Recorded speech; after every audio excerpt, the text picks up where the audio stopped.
Bonjour à toutes et tous. Exopé vient de sortir son 4e baromètre annuel, celui que nous faisons maintenant de manière régulière pour mesurer le moral du secteur associatif de l'éducation populaire que nous représentons et finalement les tensions qui traversent l'ensemble de notre secteur. Cette année, il nous alerte tout particulièrement. Des alertes multiples et de différentes natures. Bien évidemment, on continue à constater la baisse de l'effort public pour soutenir le secteur de l'éducation populaire. Des baisses de différentes formes, parfois des baisses réelles, des baisses de subventions, puis d'autres fois des maintiens de subventions, mais qui ne prennent pas en compte les effets de l'inflation. C'est exactement la même chose au bout du bout, et ça nous met dans des difficultés importantes. D'autres difficultés plus structurelles, 3% d'entre vous, et c'est multiplié par 3, nous ont fait savoir qu'éventuellement ils étaient au bord du dépôt de bilan. Près du tiers des associations nous disent qu'elles n'ont pas plus de 3 mois de trésorerie devant elles. Nous sommes donc dans une situation extrêmement difficile. Il est venu maintenant le temps de le dire, de se mobiliser, de faire savoir que la situation des associations est une situation qui se précarise. C'est un sujet éminemment social.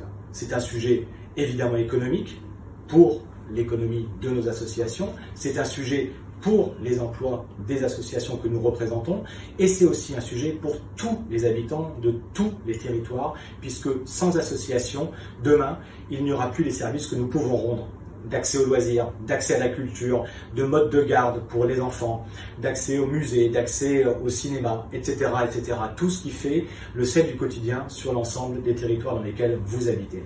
Donc, mobilisons-nous et faisons-le de manière forte et immédiate. Pour cela, nous allons vous appeler, dans les jours qui viennent, à vous mobiliser fortement. Tournez des vidéos, témoignez, filmez-vous, dites-nous ce qui se passe dans les associations, dites pourquoi ce que vous faites est essentiel et surtout absolument indispensable au pacte social auquel le Premier ministre nous a appelé lors de sa déclaration de politique générale. Oui, les associations sont essentielles au pacte social, mais pour que cela soit le cas, il faut que les associations puissent encore exister et nous devons une urgence pour que ce soit encore le cas dans les mois et dans les années qui viennent.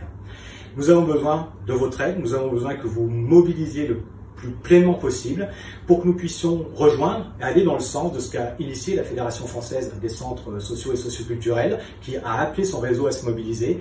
Nous avons la volonté aujourd'hui d'élargir cette interrogation, cette adresse à l'État, aux collectivités territoriales, aux responsables publics sur l'urgence de soutenir les associations. Nous allons faire des propositions, un fonds de soutien aux associations, l'amélioration du versement des subventions en termes de rythme pour que les trésoreries des associations ne soient pas affaissées, la mise en place d'une conférence des financeurs comme nous l'avons déjà demandé. Pour que tout cela puisse se faire, nous avons besoin de vous, une mobilisation rapide, forte, peut-être qui doit s'inscrire dans le temps, par votre publication sur les réseaux sociaux, on vous donnera des outils et des éléments pour le faire, mais aussi par l'alerte des élus locaux, des députés, des sénateurs, de manière à ce que la réalité du paysage associatif soit bien prise en compte par le gouvernement et par l'ensemble des institutions publiques. Nous comptons sur vous.